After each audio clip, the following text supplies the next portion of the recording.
We have another young talent here with us today. Introduce yourself, talk a little bit about your music, your inspirations, and the direction you're going in. Yes, sir.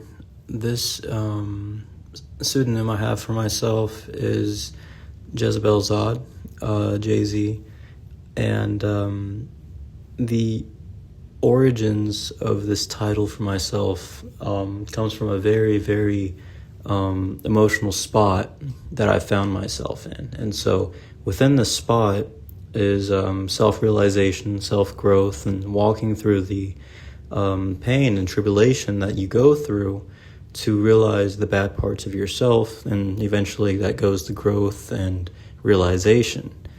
And that's everything that I feel I stand for. I want to stand for, and I will continue to put that into my music.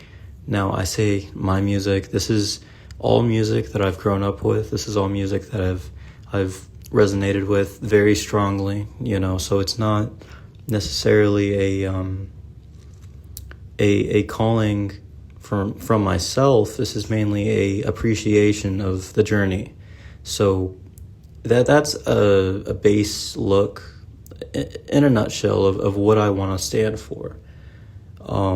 There's a lot of growing in this music. There's a lot of understanding, and the covers I play, I have to really, really originate the sound that I felt as a kid, as a teenager, and to now. I really do think that this is a strong point of origin for me. Now, production is low. I do not have not spent a dime actually on any sort of studio software, any sort of microphone, or any sort of bass amplifiers, anything that can make it resonate and the vibrations pop out more. I've never gone out of my way to make that easy for myself. I've always found ways of manipulating an environment to make it sound the way that I like in recording. In person, it's amazing, and I'm very happy with my music. But to be able to share it, I must manipulate the environment, as I said before. It's very, very difficult. From being in the room and actually looking at my environment and where I need to be placing myself so the phone can pick it up, it's very, very troubling for me. But it's a hobby. I enjoy it. I choose not to have any production. It's kind of against what I stand for. A lot of stuff there. I'm going to try and unpack it a bit. I like what you said about the production part. Reminds me of Neutral Milk Hotel, where they would just kind of like roll with it and not stress, I don't know, just variables that go into production, and the artist community, from what I've learned, has come to embrace the kinds of imperfections, right, or supposed perceived imperfections, and embracing the unknown, embracing the unexpected. So a lot to relate to there. What else? I was gonna comment a bit on the self-realization. That's a term that I've heard be thrown around lately. You could expand on that if you want. I like the what you said about the tribulation part, and just as I've been starting this podcast, I've been talking with people, and one of the guests talked about art's connection to pain and how pain is a driving force. So how has that informed your art? How have you turned that perceived downside, or I mean, because we all have pain, right? But how have you what is it, turning lead into gold, like alchemy, right? Like taking this baggage and then just transforming it, like transfiguring it into something tangible. For sure. And honestly, what you said about turning lead into gold, it really hits hard for most true to heart, highly spirited musicians. It's mainly because, I mean, music isn't about being flawless. It's an act of spiritual demolition. It's a full breakdown of who you are, to me. I mean, you can't just be flawless with your music. You can't just be articulate to the point where you are a masterclass. You're a masterclass human at this point, and it's about the imperfections and flaws that you find in yourself. And I really do believe this. I really do want this to be a ground truth for most people. I mean, you almost have to be willing to shatter the fragile parts of your ego, and look at what's wrong with you, what's broken. Okay, and I feel this is the first step. The friction is raw. You have to feel this. You have to. It's your old self breaking down. It's volitional demolition, pretty much. You can't really look at the pieces that are worth keeping and hold on to them. And this is a very, very high universal truth for me. This is a very, very respected truth for me. There's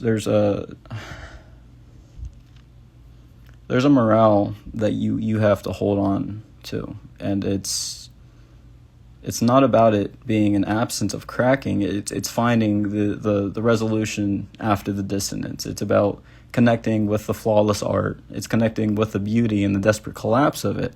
You can't just drive your chaos off of your physical form. I mean, you have to really look at yourself. You have to really build up your anticipations, your aspirations, the things that you look forward to as a human, as a father, as a brother. It's not just about yourself type of way of thinking.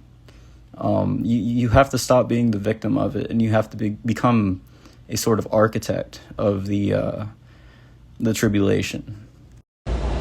Excuse the background noise. I'm just on a family vacation right now, but way to strike some heartstrings there and some chords.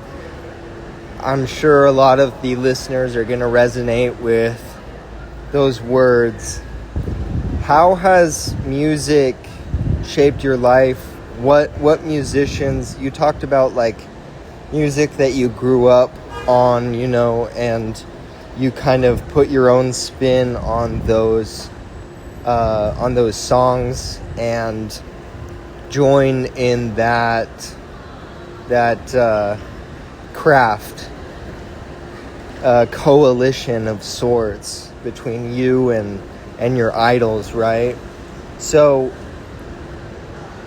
yeah, I mean, who were the people that drew you to music, and some of those figures that have really inspired you to dedicate your time and resources and energy towards music. Walk me through that. The bands, the singers.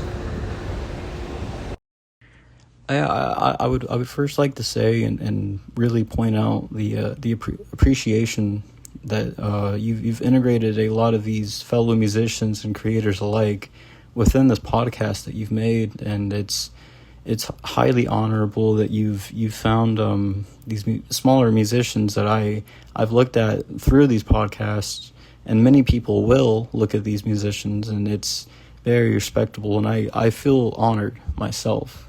It's juxtaposed within the inspirations that I grew up with. something I've looked forward to actually being able to share this, to be able to contemplate this with somebody. And not only you, but many other artists and people alike will hopefully find variations of symbolism within this.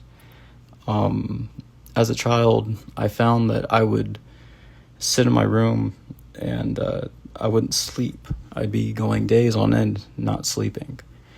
It was very abusive for my life at the time. And my mother had pulled out this red CD media player that was beat up, scratched up, paint was cracking, on top of many Green Day CDs and Radiohead, Elton John, Queen, Benjamin, all of it. It was a salvation in my life. My mother had pulled a blinding veil of boredom that I had obtained by something. Something had driven me to a point of pure, immense boredom. And it made things incredibly hard for me. My mother doing this for me, it made things possible, things I hadn't really considered. And it really was my salvation, my mother. That's who I would go to for this. If you want to hear about my the real driving force, it would be my mother. And I had really went through the full panopticon of punk and classic rock as a kid. I mean, throughout middle school, I really kept it pushing. Eventually moving up to Metallica and Tool at the age of 11, I started playing the piano. And my distant grandfather had given me this Yamaha DGX 500, and it worked. It worked great for me, and it stylized my life, really. The moment I touched this piano, the chord progressions and interpretations of what I wanted to play, I had really tapped into. I mean, some honorable mentions I would like to mention is Bon Iver, Jeff Buckley. I would say, I really got to think about this. An honorable mention would have to be 3 Days Grace. And this was my long life inspiration, was 3 Days Grace. And honestly, it still stays with me. Most of this does.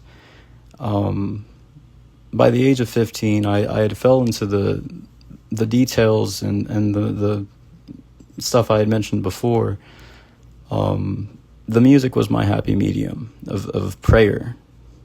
Before I had really became truly conscious of a higher power, a higher goal, aspiration, and yearning. The music was my prayer. The music had saved me, I believe.